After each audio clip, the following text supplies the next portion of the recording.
Well, we have a mobile household hazardous waste collection event going on here in Fitchburg this morning. We're going to process, well, maybe, we'll see in the end, but probably around 300 cars. This is Dane County residents in the area bringing their waste here.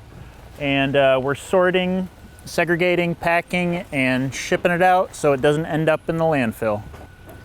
We're accepting oil-based and lead-based paints, automotive products such as old fuel, lubricants, cleaners, pesticides, both solid and liquid, lawn and garden chemicals, cleaners, and pool chemicals, basically anything that you might find on your garage or basement shelf, aside from latex paint. We're not accepting that here because that's a very large volume, a little bit too much to handle here in this situation, and it's not a hazardous waste. Latex paint can be safely solidified with kitty litter, floor dry sawdust, also a paint hardener product that hardware stores sell, and mix it up, and once it's fully solidified, latex paint can be safely thrown in the trash. We're here for all the hazardous stuff. And for this event, we will likely fill up both of these large trucks here, double stacked, maybe about a semi's worth of hazardous waste. Our aim for Dane County is to do a couple of collection events like this per year, one in the spring, one in the fall.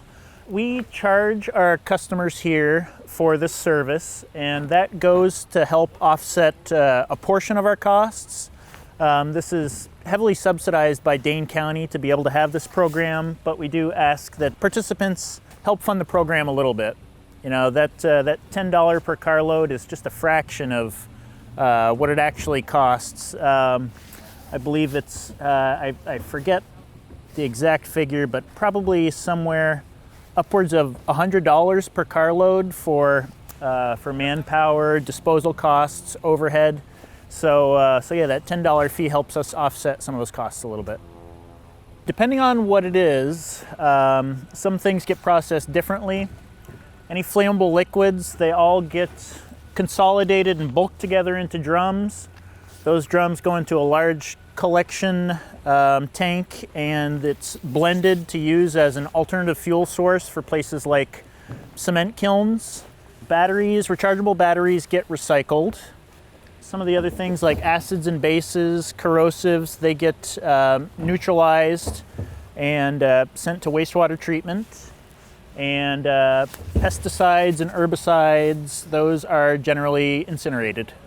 But if you get a large accumulation of these types of hazardous waste in your basement or in the garage, it's good practice to periodically clean it out. You know, every couple of years. I find myself that, you know, wherever I have space, that space tends to collect things, and it's a good idea to clean that stuff out every now and then. You know, if some of these containers, especially if they sit out in the sun, they can get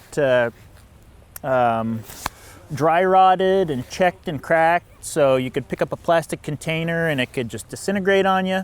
That's kind of extreme case, but yeah, it's best to get stuff out of your possession before it comes to that. First, you can plan ahead. You know, there are online paint calculators that, you know, if you punch in the square footage of the amount of walls you need to cover, it'll tell you how many gallons you need to buy, so you don't need to overbuy. And basically, don't buy any more than you need, you know, and use it up instead of bringing it for disposal. This is the best way to get rid of this type of material because we don't want it ending up in the landfill and leaching in the landfill, causing problems there. It's not a good idea to pour this stuff down your drain because that just needs to be processed at a sewage plant, and that will make it challenging for them to have these toxins and materials mixed in.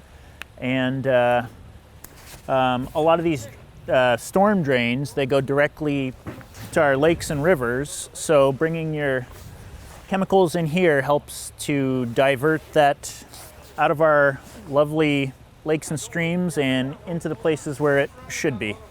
We only hold a few of these mobile collection events per year, but we do have our permanent household hazardous waste facility located at the Dane County landfill on the far east end of Madison, and that's open year-round, 6 days a week.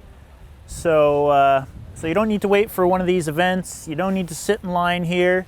Anytime during our open hours at our permanent facility, you can drop off your waste there.